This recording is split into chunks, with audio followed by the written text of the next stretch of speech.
নমস্কার, আমি আশালতা। আজকে আমি আপনাদের পুরানো দিনের একটা রেসিপি শোল বিলাসিনী রান্না করে দেখাবো। দুর্দান্ত খেতে। তো চলুন দেখে নেওয়া যাক এই রেসিপিটা কিভাবে বানাতে হবে। তো প্রথমে আমি শোল মাছটায় নুন হলুদ মিশিয়ে নেব। নুন দিলাম। এখানে আমার 4 পিস শোল মাছ আছে।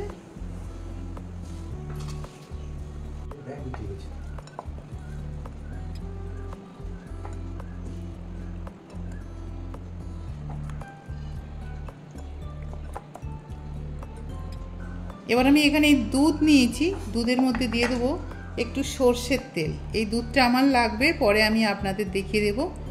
1 চামচের মতন সর্ষের তেল দিলাম, দিয়ে এটা ভালো করে মিশিয়ে নেব। এবার আমি দিয়ে দিচ্ছি সর্ষের তেল, একটু দিয়ে দেবো হলুদ তেলের মধ্যে, একটু নুন দিয়ে দেবো। তেলের মধ্যে হলুদ আর নুন দিলে তেলে মাছ দিলে আর ছিটকাবে না। আর এবারে মাছগুলো দিয়ে দেবো। তেল গরম হয়ে গেছে।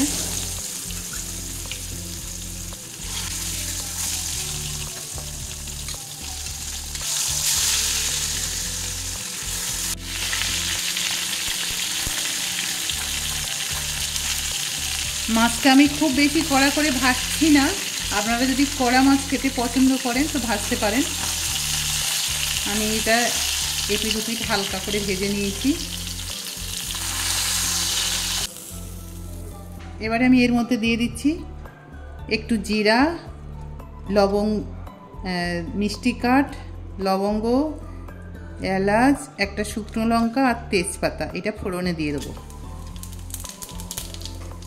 ফোড়নটা ভাজা হয়ে গেছে। এখানে আমি 2টো মিডিয়াম সাইজের পেঁয়াজ বেটে নিয়েছি, এটা দিয়ে দিলাম।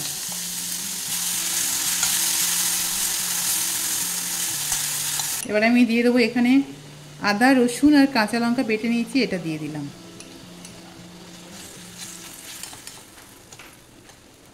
এবার দিয়ে দেবো একটু জিরা পাউডার, হলুদ powder, Kashmiri chilli powder, normal chilli powder,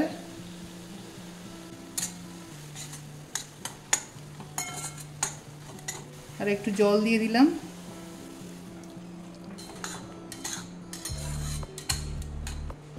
দিয়ে এটা ভালো করে কষে নেব। নুন দিয়ে দেবো স্বাদ মতো।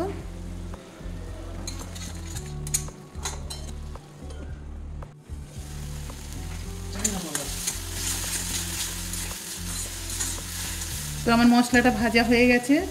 অল্প একটু জল দিচ্ছি।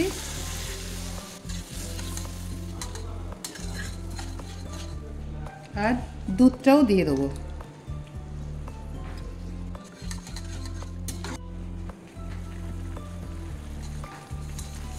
এবার এটা ফুটে উঠেছে। এবারে আমি দিয়ে দেবো ভেজে রাখা মাছগুলো।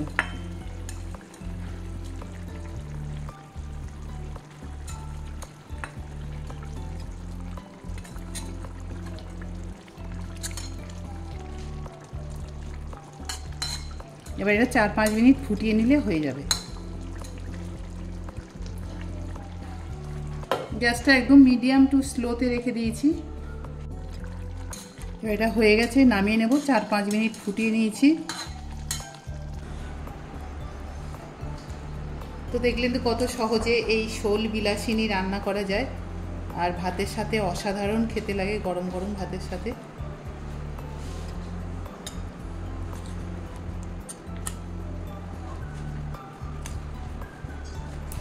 তো কেমন লেগেছে এই রেসিপিটা অবশ্যই কমেন্ট করে জানাবেন।